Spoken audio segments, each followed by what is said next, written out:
ಈ cinema purely romance story ಅಲ್ಲ ಅನ್ನೋದು ನಮಗೆ ಸ್ಪಷ್ಟವಾಗುತ್ತೆ. ಅವರು ತುಂಬ ದೊಡ್ಡ ಡ್ರಾಮ್ಯಾಟಿಕ್ ಟ್ವಿಸ್ಟ್ಗಳನ್ನ ಯೂಸ್ ಮಾಡೋದಿಲ್ಲ.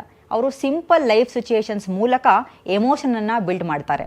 ಈ ಬಾರಿ ಕತೆ ಲವ್ ಬಿಯಾಂಡ್ ರೊಮ್ಯಾನ್ಸ್ ಅನ್ನೋ ಕಾನ್ಸೆಪ್ಟ್ ಕಡೆಗೆ ಹೋಗ್ತಾ ಇರುವಂತೆ ಕಾಣಿಸುತ್ತೆ. ಈ ಟ್ರೇಲರ್ ನೋಡಿದಾಗ ಒಂದು ಇಂಟ್ರೆಸ್ಟಿಂಗ್ ಪಾಯಿಂಟ್ ನಮಗೆ ಕಾಣಿಸುತ್ತೆ. ನಮಸ್ತೆ ವೀಕ್ಷಕರೇ, ನೀವು ನೋಡ್ತಾ ಇದ್ದೀರಾ ಸೌತ್ ಟಾಕೀಸ್.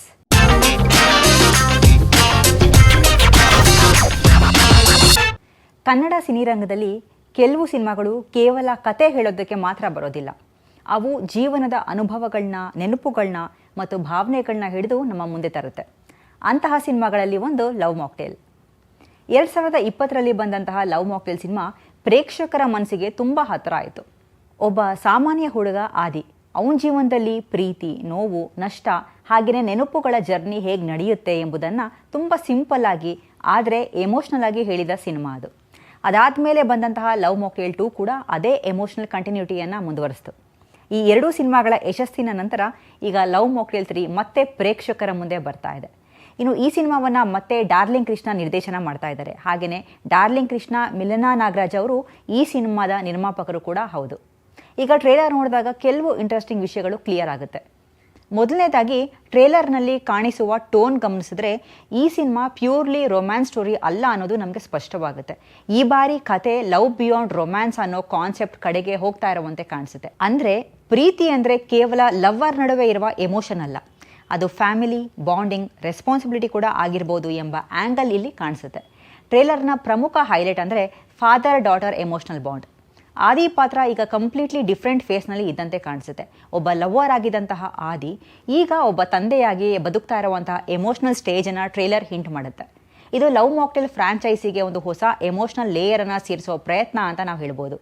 ಟ್ರೇಲರ್ನಲ್ಲಿ ವಿಜುವಲ್ಸ್ ಗಮನಿಸಿದ್ರೆ ಒಂದು ಸಾಫ್ಟ್ ಮೂಡ್ ಕಾಣಿಸುತ್ತೆ. ಫ್ರೇಮ್ಸ್ ತುಂಬ ಬ್ರೈಟ್ ಹಾಗೆಯೇ ಡ್ರಾಮೆಟಿಕ್ ಆಗಿಲ್ಲ, ಅದು ಕಾಮ್, ವಾರ್ಮ್ ಮತ್ತು ಎಮೋಷ್ನಲ್ ಫೀಲಿಂಗ್ ಕೊಡುತ್ತೆ. ಇದು ಲವ್ ಮಾಕ್ಟೇಲ್ ಸೀರೀಸ್ನ ಸಿಗ್ನೇಚರ್ ಸ್ಟೈಲ್ ಅಂತಲೇ ಹೇಳ್ಬೋದು. ವಿಜುವಲ್ಸ್ ನೋಡಿದಾಗ ಒಂದು ಫೀಲ್ ಬರುತ್ತೆ. ಈ ಸಿನಿಮಾ ದೊಡ್ಡ ಸ್ಪೆಕ್ಟೇಕಲ್ ಆಗಿರೋದಿಲ್ಲ, ಆದರೆ ಲೈಫ್ನ ಸಣ್ಣ ಸಣ್ಣ ಮೂಮೆಂಟ್ಸ್ ಬಗ್ಗೆ ಮಾತನಾಡುವ ಸಿನಿಮಾ ಆಗಿರಬಹುದು. ಲವ್ ಮಾಕ್ಟೇಲ್ ಸೀರೀಸ್ನ ಸೋಲ್ ಅಂದರೆ ಅದು ಆದಿ ಕ್ಯಾರೆಕ್ಟರ್. ಪಾರ್ಟ್ 1ನಲ್ಲಿ ನಾವು ಆದಿಯ ಲವ್ ಜರ್ನಿ ನೋಡಿದ್ದೀವಿ. ಪಾರ್ಟ್ 2ನಲ್ಲಿ ಅವನ ಲಾಸ್ ಹಾಗೆಯೇ ಎಮೋಷ್ನಲ್ ಹೀಲಿಂಗನ್ನು ನೋಡಿದ್ದೀವಿ. ಆದರೆ ಈ ಟ್ರೇಲರ್ ನೋಡಿದಾಗ ಒಂದು ಇಂಟ್ರೆಸ್ಟಿಂಗ್ ಪಾಯಿಂಟ್ ನಮಗೆ ಕಾಣಿಸುತ್ತೆ. ಈ ಬಾರಿ ಆದಿ ಕೇವಲ ತನ್ನ ಲೈಫ್ ಬಗ್ಗೆ ಮಾತ್ರ ಯೋಚಿಸುವ ವ್ಯಕ್ತಿಯಲ್ಲ, ಅವನು ಇನ್ನೊಬ್ಬರ ಜೀವನಕ್ಕೆ ರೆಸ್ಪಾನ್ಸಿಬಿಲಿಟಿ ಆಗಿರುವಂತಹ ವ್ಯಕ್ತಿ. ಅಂದರೆ ಈ ಸಿನಿಮಾ ಆದಿಯ ಮೆಚುರಿಟಿ ಫೇಸನ್ನು ಎಕ್ಸ್ಪ್ಲೋರ್ ಮಾಡ್ಬೋದು.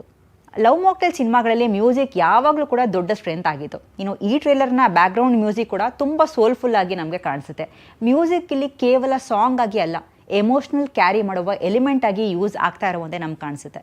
ಹಾಡುಗಳು ಕೂಡ ಆಲ್ರೆಡಿ ಆಡಿಯನ್ಸ್ನಲ್ಲಿ ಎಮೋಷ್ನಲ್ ಕನೆಕ್ಟ್ ಕ್ರಿಯೇಟ್ ಮಾಡ್ತಾ ಇದೆ. ಇನ್ನು ಡಾರ್ಲಿಂಗ್ ಕೃಷ್ಣ ಅವರ ಸ್ಟೋರಿ ಟೆಲ್ಲಿಂಗ್ ಸ್ಟೈಲ್ನಲ್ಲಿ ಒಂದು ವಿಶೇಷತೆ ಇದೆ.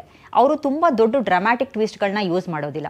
ಅವರು ಸಿಂಪಲ್ ಲೈಫ್ ಸಿಚುಯೇಷನ್ಸ್ ಮೂಲಕ ಎಮೋಷನನ್ನು ಬಿಲ್ಡ್ ಮಾಡ್ತಾರೆ.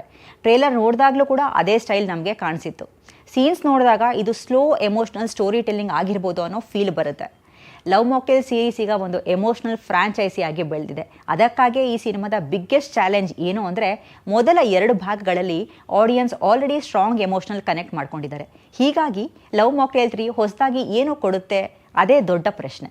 ಟ್ರೇಲರ್ ನೋಡಿದಾಗ ಡೈರೆಕ್ಟರ್ ಒಂದು ಹೊಸ ಆ್ಯಂಗಲನ್ನು ಟ್ರೈ ಮಾಡ್ತಾ ಇರುವಂತೆ ನಮಗೆ ಕಾಣಿಸುತ್ತೆ. ಅದು ರೊಮ್ಯಾಂಟಿಕ್ ಲವ್ ಇಂದ ಫ್ಯಾಮಿಲಿ ಲವ್ ಕಡೆಗೆ ಶಿಫ್ಟ್ ಆಗೋದು. ಒಟ್ಟಿನಲ್ಲಿ ಲವ್ ಮಾಕ್ಟೇಲ್ 3 ಟ್ರೇಲರ್ ನೋಡಿದಾಗ ಒಂದು ವಿಷಯ ಸ್ಪಷ್ಟ ಆಗುತ್ತೆ. ಈ ಸಿನಿಮಾ ಕಮರ್ಷಿಯಲ್ ಹೈಪ್ ಮೇಲೆ ಓಡುವ ಸಿನಿಮಾ ಆಗಿರೋದಿಲ್ಲ, ಇದು ಹಾರ್ಟ್ ಫೆಲ್ಟ್ ಎಮೋಷನಲ್ ಸಿನಿಮಾ ಆಗಿರ್ಬೋದು.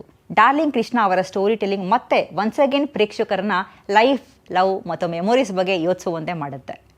ಲವ್ ಮಾಕ್ಟೇಲ್ 3 ಟ್ರೇಲರ್ ಒಂದು ವಿಷಯನ ಕ್ಲಿಯರ್ ಆಗಿ ಹೇಳುತ್ತೆ, ಇದು ಸೀಕ್ವೆಲ್ ಅಲ್ಲ, ಇದು ಆದಿ ಜೀವನದ ಮುಂದಿನ ಅಧ್ಯಾಯ. ಲವ್ ಮಾಕ್ಟೇಲ್ 1 ಪ್ರೀತಿ ಬಗ್ಗೆ ಮಾತನಾಡಿತು, ಲವ್ ಮಾಕ್ಟೇಲ್ 2 ನಷ್ಟ ಹಾಗೆಯೇ ಹೀಲಿಂಗ್ ಬಗ್ಗೆ ಮಾತನಾಡಿತು.